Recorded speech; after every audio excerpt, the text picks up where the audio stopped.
ಕೆಲವು ವಿಷಯಗಳು ತುಂಬ ತುರ್ತಾಗಿ ನಡೆದು ಬಿಡ್ತವೆ, ಆಕಸ್ಮಿಕವಾಗಿ ನಡೆಯುತ್ತವೆ, ಕೆಲವು ಉದ್ದೇಶಪೂರ್ವಕವಾಗಿ ಕೂಡ ನಡೆಯುತ್ತವೆ. ನಾವು ಹಿಂದೆ ನಡೆದಂಥ ಒಂದು ಪ್ರೆಸ್ ಮೀಟ್ನಲ್ಲಿ ತುಂಬ ಗಟ್ಟಿಯಾಗಿ ನಾನು, ನಿರ್ಮಾಪಕರಾದಂಥ ಛಲವಾದಿ ಕುಮಾರ್ ಅವರು, ಶ್ರೀನಗರ ಕಿಟ್ಟಿಯವರು, ನಾಗಶೇಖರ್ ಅವರು ಒಂದು ಮಾತಾಡಿದ್ವಿ. ಏನಂದರೆ ಮೂರು ತೆಲುಗು ಸಿನಿಮಾಗಳು ಜನವರಿ 10 ನಂತರ ರಿಲೀಸ್ ಆಗ್ತಾ ಇದೆ. ಕನ್ನಡದಲ್ಲಿ ಒಂದು ಎಲ್ರಿಗೂ ಗೊತ್ತಿದೆ, ಇದನ್ನೇನು ರಹಸ್ಯ ಏನಲ್ಲ, ಕನ್ನಡದ ಸಿನಿಮಾಗಳಿಗೆ ಥಿಯೇಟರ್ಗಳ ಸಮಸ್ಯೆ ಅನ್ನೋದು ಚೇಂಬರಲ್ಲಿ ಹೊಡೆದಾಟ ಮಾಡೋದು ಮೊದಲಿನಿಂದನೂ, ಇದು ಆದಿ ಕಾಲದಿಂದನೂ ನಮಗೊಂಥರ ರೂಢಿಗತ ಆಗೋಗಿದೆ. ಇದನ್ನು ಫೈಟ್ ಮಾಡ್ತಾನೆ ಬರ್ತಾ ಇದ್ದೀವಿ.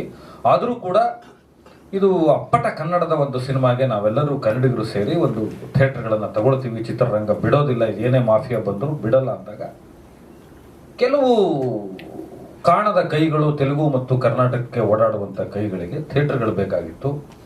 ಅವ್ರದ್ದೇನೋ ಹಣಕಾಸಿನ ಈ ಕಾಣದ ಕೈಗಳ ಬಗ್ಗೆ ಸಿನಿಮಾ ರಿಲೀಸ್ ಆದ ನಂತರ ಖಂಡಿತವಾಗ್ಲೂ ಅದರ ಹೆಸರನ್ನು ಹೇಳ್ತೀವಿ. ಅದಕ್ಕೆ ಧನ್ಯವಾದ ಕಾಣದ ಕೈಗಳಿಗೆ, ಯಾಕೆಂದರೆ ಅವ್ರು ನಮಗಿನ್ನೂ ಒಳ್ಳೆಯದನ್ನೇ ಮಾಡಿದ್ದಾರೆ. ಛಲವಾದಿ ಕುಮಾರ್ ಅವ್ರಿಗೂ ಗುರುತುಂದ ಶೀತಾಕಾಲಂಗೂ ಸಂಬಂಧವೇ ಇಲ್ಲದಂಥ ವಿಚಾರದಲ್ಲಿ ಅಲ್ಲಿ ಒಂದು ವಾರ ಸಂಕ್ರಾಂತಿ ಕಾಲದಲ್ಲಿ ಕೋರ್ಟ್ಗಳು, ನ್ಯಾಯದ ಕಲಾಪಗಳು ನಿಮ್ಗೆಲ್ಲರಿಗೂ ಗೊತ್ತು, ಆಂಧ್ರದಲ್ಲಿ ನಡೆಯಲ್ಲ. ರಜಾ ಇರುವಂಥ ಸಂದರ್ಭದಲ್ಲಿ ಆ 6 ದಿನಗಳನ್ನು ಬಳಸ್ಕೊಂಡು ತುಂಬ ವ್ಯವಸ್ಥಿತವಾದಂಥ ಒಂದು ಸಂಚನ್ನು ಮಾಡಿ ಒಂದು ಸಿನಿಮಾನ ತಡೆಯಾಜ್ಞೆ ತಂದು ನಿಲ್ಲಿಸುವಂಥ ಕೆಲಸ ಮಾಡಿದ್ರು.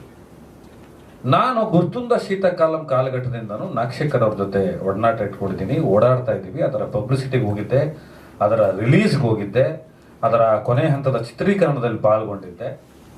ಅದೇ ನಿರ್ಮಾಪಕರು ನಮ್ಗಳ ಎದುರುಗಡೆ ಹೇಳಿದ್ರು, ಈ ಸಿನಿಮಾ ಲಾಭ ಆಗಲಿ ನಷ್ಟ ಆದರೂ ಏನೇ ಆದರೂ ನಾವು ನನಗೆ ಇನ್ನೊಂದು ಸಿನಿಮಾ ಮಾಡಿಕೊಡಬೇಕು ಅನ್ನೋದಷ್ಟೇ ನಾಗಶೇಖರ್ ಮತ್ತು ಅವರ ನಡುವೆ ಇದ್ದಂಥ ಒಂದು ಅಲಿಖಿತ ಮತ್ತು ಇನ್ನೊಂದು ಲಿಖಿತ ಒಪ್ಪಂದ ಇತ್ತು. ಇದರಲ್ಲಿ ಶ್ರೀನಗರ ಕಿಟ್ಟಿಯವರ ಮಹಾನದಿ ಕ್ರಿಯೇಷನ್ಸ್ ಎಲ್ಲಿಂದ ಬಂದುಬಿಡುತ್ತೆ, ಛಲವಾದಿ ಕುಮಾರ್ ಅವರ ಪವಿತ್ರ ಇಂಟರ್ನ್ಯಾಷನಲ್ ಎಲ್ಲಿಂದ ಬಂದುಬಿಡುತ್ತೆ. ಸೊ ಈ ಥರದ್ದು ಪ್ರಯತ್ನಗಳನ್ನು ಅವರು ಮಾಡ್ತಾನೆ ಇರ್ತಾರೆ, ನಾವು ಗೆಲ್ತಾನೆ ಇರಬೇಕಾಗತ್ತೆ. ಎಲ್ಲಿ ತನಕ ಇದೊಂದು ಆರ್ಬಿಟ್ರಿ ಕಮಿಟಿ ಇದೆ, ಚೇಂಬರ್ ಇದೆ, ಮತ್ತೊಬ್ಬರಿದ್ದಾರೆ, ಅವರೆಲ್ಲರೂ ಕೂಡ ಒಂದು ಸಾಲಿಡ್ ಆದಂಥ ಒಂದು ಗಟ್ಟಿಯಾದ ಕನ್ನಡಕ್ಕೆ ಇಷ್ಟು ಪರ್ಸೆಂಟೇಜ್ ಥಿಯೇಟರ್ಗಳನ್ನು ಬಿಟ್ಟು ಕೊಡಲೇಬೇಕು, ಆ ರನ್ನನ್ನು ತೆಗಿಬಾರ್ದು ಅನ್ನುವ ಹೊಸ ಸಿನಿಮಾಗಳಿಗೆ ಏನು ಮಾಡಬೇಕು ಅನ್ನೋ ಒಂದು ಪರಿಷ್ಕೃತ ಕಾನೂನನ್ನು ತರದೇ ಹೋದರೆ ಈ ಥರ ಸಮಸ್ಯೆಗಳನ್ನು ಚಿತ್ರರಂಗದಲ್ಲಿ ನೀವು ಪ್ರತಿ ವಾರ ರಿಲೀಸಿಗೆ ನೋಡ್ತಾ ಇರ್ತೀರಾ. ಇದನ್ನು ಫೇಸ್ ಮಾಡ್ತಾನೆ ಇರಬೇಕಾಗತ್ತೆ.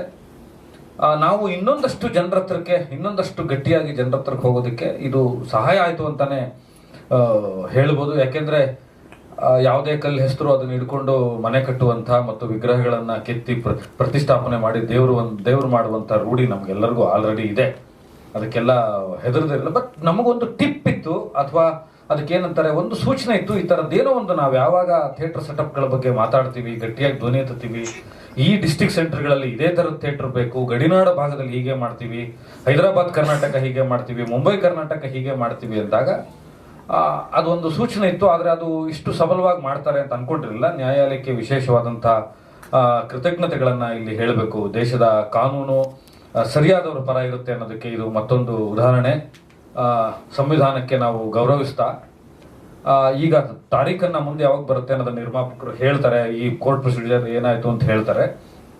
ಇದು ಇನ್ನೊಂದಷ್ಟು ಪ್ರಚಾರ ಮಾಡೋದಕ್ಕೆ, ಕೆಲಸ ಮಾಡೋದಕ್ಕೆ, ಗಟ್ಟಿಯಾದ ಥಿಯೇಟರ್ ಸೆಟಪ್ಗಳನ್ನು ಮಾಡೋದಕ್ಕೆ ಅನುಕೂಲ ಆಗುತ್ತೆ. ನಿಮಗೆ ಗೊತ್ತಿರುವಂತೆ ಒಂದು ಸಲ ಥಿಯೇಟರ್ನ ಸೆಟಪ್ ಮಾಡಿ. ಆಮೇಲೆ 2 ವಿಷಯಗಳನ್ನು ನಾನು ಕ್ಲಿಯರ್ ಮಾಡ್ತೀನಿ. ಇಲ್ಲಿ ಕೆಲವು ಮಾಧ್ಯಮಗಳಿಗೆ, ಅಂದರೆ ಕೆಲವು ಯೂಟ್ಯೂಬರ್ಸ್ಗಳಿಗೆ ಮತ್ತು ಡಿಜಿಟಲ್ ಮಾಧ್ಯಮದವರಿಗೆ ಅವ್ರು ಇಲ್ಲಿದ್ದಾರೆ ಅಂತ ಅನ್ಕೊಂಡು ಹೇಳ್ತಾ ಇದ್ದೀನಿ. ಇಲ್ಲಿರೋದು 3 ಪಿಲ್ಲರ್ಸು ಸಂಜು ವೆಟ್ಸ್ ಗೀತಾ ಭಾಗ 2ರಲ್ಲಿ.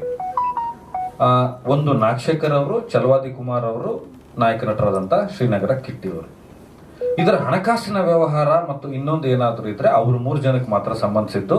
ಮತ್ತು ಅಲ್ಲಿ ಎಕ್ಸಿಕ್ಯೂಟಿವ್ ಪ್ರೊಡ್ಯೂಸರ್ ಮಂಡ್ಯ ಕಿಟ್ಟಿಯವರು ಕೂತಿದ್ದಾರೆ, ಅವ್ರಿಗೆ ಸಂಬಂಧಿಸಿದ್ದು. ಇಲ್ಲಿ ತಂಡದ ಒಳಗಡೆ ಯಾರಿಗೂ ಒಳ ಜಗಳಗಳಿಲ್ಲ. ಮೊದಲನೇದಾಗಿ ಕೆಲವರು ತುಂಬಾ ಗಟ್ಟಿಯಾಗಿ ಮಾಡಿದ್ದಾರೆ, ಇದು ಒಳ ಜಗಳದ ಕಾರಣಕ್ಕೆ ಸಮಸ್ಯೆ ಆಯಿತು ಅಂತ.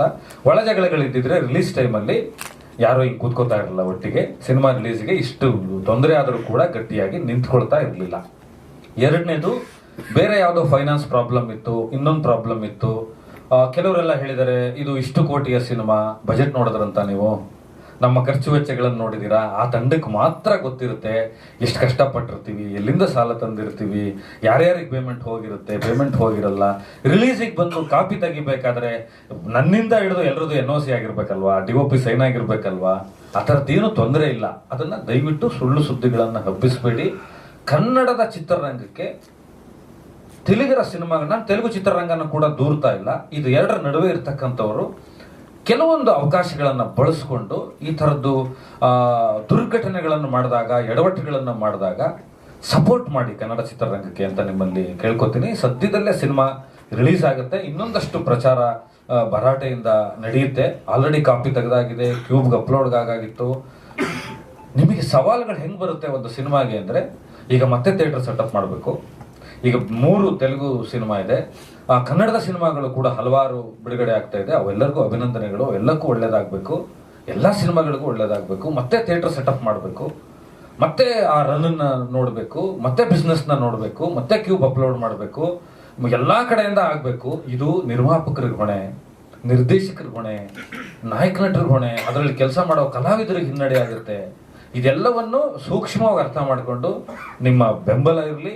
ಮತ್ತು ಈ ಥರದ ಶಕ್ತಿಗಳ ವಿರುದ್ಧ ಇಲ್ಲಿ ಯಾವುದೇ ಒಕ್ಕೂಟದ ಸಮಸ್ಯೆ ಇಲ್ಲ, ಚೇಂಬರ್ದ ಸಮಸ್ಯೆ ಇಲ್ಲ. ಎಲ್ಲ ಸಿನಿಮಾಗಳು ಸಮಸ್ಯೆಗಳಿರುತ್ತೆ, ಅದನ್ನು ದಾಟ್ಕೊಂಡೇ ಸಿನಿಮಾ ರಿಲೀಸ್ ಮಾಡಬೇಕಾಗುತ್ತೆ. ಯಾಕಂದರೆ ದೊಡ್ಡ ಬಜೆಟ್ನ ಸಿನಿಮಾ ಮಾಡುವಾಗ ಒಂದಷ್ಟು ಆತಂಕಗಳು ಇದ್ದೇ ಇರುತ್ತೆ, ಅದು ತಂಡಗಳಿಗೆ ಮಾತ್ರ ಗೊತ್ತಿರುತ್ತೆ. ಆ ಥರದ್ದು ಯಾವುದೂ ಇಲ್ಲ. ನಿಮ್ಮ ಆಶೀರ್ವಾದ ಮತ್ತು ನಿಮ್ಮ ಪ್ರೀತಿ ಇನ್ನೂ ಹೆಚ್ಚಿನ ರೀತಿಯಲ್ಲಿರಲಿ. ಈ ಒಂದು ಸಿನಿಮಾ ಗೆದ್ದರೆ, ಈ ಒಂದು ಸಿನಿಮಾ ಸರಿಯಾಗಿ ರಿಲೀಸ್ ಆದರೆ ಮುಂದೆ ಬರೋರಿಗೆಲ್ಲ ಒಂದು ಮಾದರಿ ಆಗುತ್ತೆ. ಈ ಥರದ್ದು ನೀವು ನೋಡಿದ್ದೀರಾ, ಹಿಂದೆ ಹಲವಾರು ಕಾರಣಗಳಿಗೆ ಸಿನಿಮಾಗಳು 1 ದಿನ ಪೋಸ್ಟ್ಪೋನ್ ಆಗಿದ್ದಿದೆ, 2 ದಿನ ಪೋಸ್ಟ್ಪೋನ್ ಆಗಿದ್ದಿದೆ, 1 ವಾರಕ್ಕೆ ಪೋಸ್ಟ್ಪೋನ್ ಆಗಿದ್ದಿದೆ. ಸರ್ವೇ ಸಾಮಾನ್ಯವಾಗಿ ಇದನ್ನು ಮಾಡಿಬಿಡ್ತಾರೆ. ಇಂಥ ಶಕ್ತಿಗಳ ವಿರುದ್ಧ ಹೋರಾಟ ಮಾಡೋದಕ್ಕೆ ಸಿನಿಮಾ ತಂಡಗಳಿಗೆ, ಕನ್ನಡ ಚಿತ್ರರಂಗಕ್ಕೆ ಮತ್ತು ಉದ್ಯಮಕ್ಕೆ, ಇಲ್ಲಿರ್ತಕ್ಕಂಥ ತಂತ್ರಜ್ಞರಿಗೆ ಏನು ಮಾಡೋದು ಬೇಡ. ಸುಳ್ಳು ಸುದ್ದಿಗಳನ್ನು ಹರಡಿಸ್ದೆ ಸರಿಯಾದ ಸುದ್ದಿ ನಾನೇ ಮೀಡಿಯಾದವನಿದ್ದೀನಿ, ನಾನು ನಿಮ್ಗೆ ಸಿಗ್ತೀನಿ, ಕೇಳಿದ್ರೆ ನಾನೇ ಹೇಳ್ತೀನಿ. ಎಲ್ಲರೂ ಫೋನು ಅಟೆಂಡ್ ಮಾಡ್ತಾ ಇದ್ದೀನಿ, ಇದು ಹೀಗೆಲ್ಲ ಹೀಗೆ ಅಂತ ಹೇಳಿದೀವಿ.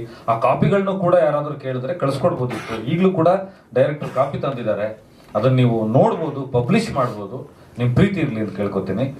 ಮುಂದಿನ ತಾರೀಕು ಮತ್ತೆ ಹೇಗೆ ನಡೆಯುತ್ತೆ ಅನ್ನೋದನ್ನ ನಮ್ಮ ಚಲವಾದಿ ಕುಮಾರ್ ಅವರು ಮತ್ತೆ ಕಿಟ್ಟಪ್ಪರು ಹೇಳ್ತಾರೆ.